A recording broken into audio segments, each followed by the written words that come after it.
Et coucou mes amis turfistes, j'espère que vous allez bien. Donc on va faire ce quintet dimanche Paris-Longchamp, le prix de l'Orangerie, très beau quintet, sur les distances des 1400 mètres.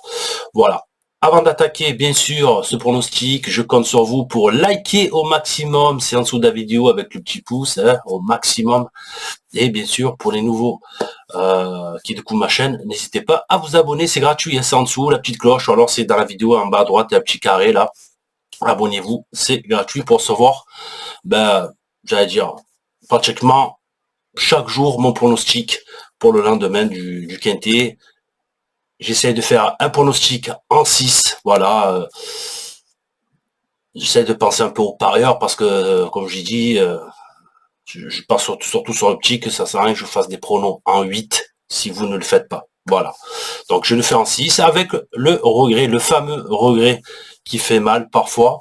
Je le mets pourquoi? Parce que s'il y a un non partant dans ma sélection, le regret peut venir le remplacer. Et pour ceux qui ont l'habitude aussi de faire des champs réduits ou de faire des... Voilà, vous pouvez l'intégrer dans votre champ réduit parce que mon regret souvent fait partie de la bonne combinaison. Voilà. Après, c'est un choix. Je dis pas que faut pas le faire en 8, attention. Hein. C'est moi qui fais un choix de le faire en 6, c'est tout, c'est comme ça. Voilà. Bon. Après aussi, vous le savez, hein, je suis partenaire avec The Turf. Pour ceux qui ne sont pas encore, qui n'ont pas encore de compte The Turf, je vous invite déjà à aller voir qu'est-ce que c'est, à vous renseigner, à regarder un peu les rubriques sur The Turf, les paris qu'ils font, les nouveaux paris aussi qu'ils font. Le Z5, c'est le quintet de The Turf, numéro 1 de Paris Hippique, et je vous invite à aller comparer, faites-le pendant toute la semaine, regardez la différence de rapport qu'il y a. C'est pour ça qu'ils sont numéro 1 en termes de rapport. Hein, voilà. Bon, grâce à mon code MICATURF, vous avez 100 € de bonus quand vous allez vous inscrire à jouer. Donc bien sûr, attention, hein, c'est pas, vous n'allez pas de suite avoir les 100 € de bonus dans votre compte. Hein. Donc les 100 € de bonus, c'est quand vous allez faire votre premier dépôt qui est doublé, en mettant, ça peut aller à hauteur maximum de 100 €, vous allez avoir 200, et dans les 200, quand vous allez jouer, hein, de certains paris que vous allez gagner, vous allez débloquer ces 100 € de bonus. Voilà. Et bien sûr, le Combiturf, donc grâce à mon code MICATURF, vous avez 10 € supplémentaires pour jouer au Combiturf, le nouveau pari qui fait fureur sur The Turf. Voilà. Donc le lien de description en dessous de la vidéo. Voilà, vous allez rentrer pour vous inscrire, vous mettez code promo MICATURF et vous allez avoir les avantages que je vous ai dit. Bon. Donc voilà, c'est en dessous de la vidéo le lien pour ceux, bien sûr, qui sont intéressés. Et aussi, j'allais dire, bien sûr, attention, c'est pour ça qu'il y a le bandeau jaune en dessous de ma vidéo. Hein, quand on commence à parler jeux d'argent, interdit pour les mineurs, et c'est plus aux 18 ans. Et bien sûr, il y a un numéro en dessous pour ceux qui deviennent addicts. Parce que souvent, on dit, oui, non, mais t'inquiète pas, on peut devenir addict au jeu. Voilà, le jeu, ça devient un plaisir. Et je dis toujours, c'est malheureux ce que je veux dire, mais jouez l'argent que vous pouvez perdre. Voilà, c'est comme si vous allez au casino, où il y en a, je sais qu'ils ont les personnes âgées, hein, je parle surtout à des vieilles mamies, ils aiment bien jouer au gratte-gratte, ils ont un petit budget de la semaine, ils savent, ils vont au tabac, ils disent voilà, je veux un gratte-gratte et tout ça. Voilà, ils sont pas là à jouer leur retraite à gratte-gratte, attention, ils se font un petit plaisir, comme nous. S'il y en a, ils se font juste un petit ticket tous les jours, il y en a, je sais, qui font leur petit spot, hein, voilà, la partie chance qu'il faut avoir dans les courses. Tous les jours, ils y vont, ils jouent le spot à 2 balles. Donc voilà, hein, ça reste raisonnable. Ça sert à rien de jouer des sommes incroyables parce que vous savez très bien, et je vous le dis, et je suis honnête, que dans les paris hippiques, on va plus perdre que gagner. C'est comme ça. Hein. Voilà. On fait pas partie des métallaciers. Matelassier, c'est quoi? Ils vont te mettre 20 000, 30 000 sur un cheval à la place. Donc, même s'il a gagné 5, 6 000, il est déjà content. Nous, on fait pas partie de ces gens-là. Nous, on essaye, tant bien que mal, voilà, d'avoir des gains, mais comme je vous dis, je suis pas magicien, hein, je suis pas le magicien d'Oz, je suis pas là pour faire gagner un salaire tous les mois. Je vous le dis, attention, je suis pas pronostiqueur professionnel, pronostiqueur amateur, passionné, propriétaire. Qui dit propriétaire, attention. Eh oui, pour ceux qui ne savent pas, j'ai 5 chevaux en copropriété, j'ai ma Kazakh qui va bientôt courir si tout se passe bien, fin juin, il faudra supporter nous au Bello, hein, voilà. Et je fais ce message aussi pour vous dire que demain, Léo River qui court, hein, Léo River qui nous fait plaisir actuellement, voilà, il a entamé l'année de 26 crescendo par une faute, quatrième, deuxième, premier à Cluny, et demain, il recourt à Avignon, dans un hippodrome où cette année il était pas mal, il avait fait quatrième et deuxième. Je veux faire un déplacement encore une fois demain à Avignon, donc s'il y en a, on sait jamais, s'il y en a, il peut me croiser, n'hésitez pas à m'aborder, je vous ferai visiter, voir même l'écurie et faire même une photo avec Elio River. Ça passera ce que ça passe pas, que ça passera. S'il n'est pas là, c'est pas grave. S'il fait partie des 3-4 premiers, mais attention, Léo River, grosse forme, entraînement et entraîneur confiant. Hein, nous avons un petit message comme quoi Léo River a très bien travaillé. Maintenant, il n'y a plus qu'à, comme on dit. Moi, je suis toujours content qu'il fait partie des top 5. Je suis toujours content s'il fait dans les 5 premiers parce que voilà, c'est ce qu'il a fait sa course. Donc Léo River, n'hésitez pas à regarder la course sur, je pense, le trot. C'est une course PMH, ça sera à Avignon, vers 15h. Voilà. Donc les amis. Donc, comme je vous ai dit, on va faire le pronostic en 6. Ça sera sur les 1400 mètres. Le terrain qui est actuellement annoncé souple, 3,6. Voilà. Il y a des chevaux de quintet qu'on connaît très très bien.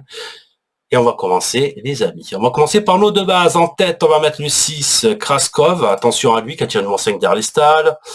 On connaît tous la Kazakh, hein, l'entraînement aussi de Maurizio de Sanchez. C'est la Kazakh Jartière, voilà. Christophe Soumillon. C'est un cheval qui est régulier. Actuellement, les 3 dernières courses, Kenty fait 4e et 2 fois 3e, et notamment 3e dans les parcours qui nous intéresse parce que le quintet de référence, c'était le 30 avril, il finissait 3e avec un numéro 12 derrière les stalles. Là, je me dis qu'avec un meilleur numéro, le numéro 5, c'est un cheval régulier qui fait toutes ses courses.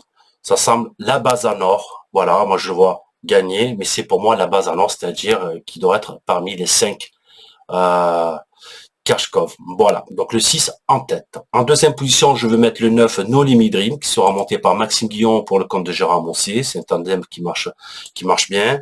Donc, a tiré numéro 6, qui a fait 4e du quintet de référence. Voilà, il était derrière notre fameux Kershkov. Voilà. Attention à celui-là aussi, parce que la dernière fois qu'il finissait 4e, il avait tiré le numéro 16, on ne pouvait pas avoir un pire numéro, il finissait quand même 4e. Là, le voir avec un bon numéro, c'est-à-dire avec un numéro 6, ça lui laisse encore une très belle chance, voire même pour lutter pour la victoire. Pour moi, ce sont les deux bases dans ce quintet, ça sera 6 et 9 avec des cracks, bien sûr, jockey dessus, Christophe Soumillon et Maxime Guyon.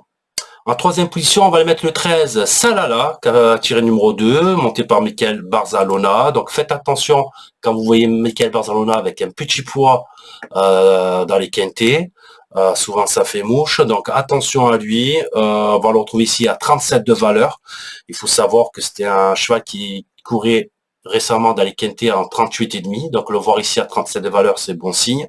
La dernière fois, il fait quand même 4e, il y a un bon handicap dans un parcours qui nous intéresse. Et dans ce handicap-là de classe 3, on retrouvait un certain Baring Tru qui gagnait, Pentalo 2e et Salala finissait 4e, déjà avec Michael Barzalona. Donc s'il reterre ici sa confiance dans ce très beau quintet, je pense qu'il lui voit aussi une très belle chance. Et je suis d'accord, hein. Numéro 2, petit poids.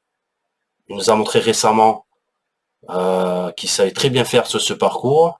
Attention, je me demande même si la dernière fois, c'était pas une course pour préparer ce quintet-là. Voilà, donc attention à ce 13, mon coup de cœur. À 4e position, on va mettre le 14, Galore, qui a tiré le numéro 1 derrière les stalles. C'est Eddie Ardouin qui sera dessus. Attention à l'entraînement de Mademoiselle Karina Fay, qui a des fois des bonnes réussites dans les quintets. Pareil. Alors pourquoi j'ai mis ce 14 ? C'est un peu pour une question aussi de valeur. Faut regarder la dernière fois qu'il court dans les quintets, il était en 38,5. C'est un cheval qui était monté même en 43 de valeur dans les quintets l'année dernière. Là, on le retrouve ici à 36,5 sur un parcours qu'il va adorer. Il avait déjà gagné à Paris-Longchamp sur les 1600 mètres, terrain très souple. Donc terrain demain sera souple, on verra. Mais il gagnait à 41 de valeur, hein, c'était en 2023, certes. Mais l'année dernière, il s'est classé 5e à 42 de valeur à Fontainebleau. Mais le voir ici à 36,5, attention, il vient de faire 4e à Chantilly, sur les 1200 mètres la ligne droite. Peut-être qu'il s'était même un petit peu court pour lui. Mais je le vois créer une très grosse surprise, le 14 Galore, et pourquoi pas le fameux gagnant à Bellecote. Ça sera peut-être le 14 ici. Pourquoi? Petit numéro, et surtout 36 et demi de valeur. C'est la plus belle chute en termes de valeur dans ce quintet ici. En 5e position, on va mettre le 11 Ducci. Donc Ducci monté par Yoris Mendizabal, 4e numéro 4 derrière les stalles. Donc Ducci entraîné par Michael Telzang, qui fait une très bonne année 2026. Il avait gagné son handicap à Chantilly, donc de 35, il est passé à 37,5. Et il nous a fait une belle course sur la PSF, hein, en finissant 4e. Donc voilà. Ces deux dernières courses étaient sur la PSF, mais il nous avait montré qu'il avait aussi l'aptitude sur des terrains souples, voire très souples. Il avait gagné au Mans sur un terrain très souple. Les 1400 mètres, je pense qu'il n'y aura pas de souci. Attention à lui. Il peut nous surprendre lui aussi à belle petite cote. Et en finissant, 6e, je vais mettre bien sûr le 12 Pentello, que je ne vais pas oublier, hein, les amis. Si on a quand même mis dans notre sélection Salala, on va prendre aussi Pentello, qui avait fini 2e du classe 3, c'était le 30 avril. Voilà. Donc attention à ce Pentello, qui était monté la dernière fois par Christophe Simillon, mais Christophe Simillon, bien sûr, va monter Kraskov qui a une meilleure chance. Mais attention à Pentello, on n'est pas à l'abri. Pourquoi? Parce qu'il a aussi Petit Pois, Alexis Pouchin, et Pentello, si vous regardez sa stat, c'est le spécialiste du parcours. Hein, c'est, on va pas se mentir, c'est vraiment le spécialiste. Il ne sort pas des 3 premiers. Peut-être pourquoi? J'ai mis peut-être un peu loin, hein. Si on regarde ses stats, regardez, hein, il a couru 4 fois sur ce parcours, il fait premier, deuxième, 3e. Voilà. Donc le voir ici en 37 de valeur, faudra faire attention. Bon, la dernière fois quand il finissait à chaque fois premier, deuxième ou troisième, c'était des valeurs plus petites qui va courir demain, hein, et c'était dans des valeurs, comme je disais, entre 35, 34 et demi. Donc voilà, c'était des valeurs où il pouvait prétendre à la victoire, même au podium. Après, il avait gagné sa course à Paris-Longchamp récemment, de 34,5, il passe à 37 de valeur. Il nous a montré qu'en 37 de valeur, il faisait encore 2e sur ce parcours. Attention à lui, je l'ai peut-être mis un peu loin, ce Pentello, parce que regardez vraiment sa stat, c'est le monsieur Paris-Longchamp, 1400 mètres. Voilà. Donc, je ne vais pas l'écarter. Je l'ai peut-être un peu mis loin, mais là aussi, ça peut être encore une belle place dans les 3 premiers, hein, quand on regarde sa stat. Mon regret, ça le 4, Pure Légende, numéro 7. Donc, Pure Légende, pareil, un très bon cheval. Mais bon, cette fois-ci, il va découvrir, j'allais dire, les gros quintés. Mais c'est un cheval qui a peu couru dans sa carrière. Donc, c'est encore un cheval qui a préservé, qui a fait 2 fois 4e sur la PSF, mais c'est dans des courses à condition. Le voir ici en 40,5 de valeur pour une première au niveau quintet, je m'en méfie. Hein. Surtout, comme je dis, c'est un cheval qui a été préservé. Pourquoi pas, hein. Donc, attention à ce 4. Donc ma sélection pour demain, les amis, 6, 9, 13, 14, 11, 12. Mon regret, le 4. Mon conseil de jeu, comme d'habitude, on prend mes 3 premiers de la sélection pour faire un couplet gagnant placé 2 sur 4 sur notre site préféré, The Turf. Donc 6, 9 et 13. Et le chocolat pour demain, ça sera bien sûr le 6, Kraskov. Voilà, je pense qu'il est tout proche de sa course. Et on va supporter Christophe Soumillon pour demain, les amis. Moi, je vous dis, un nouveau quintet. Ciao, ciao!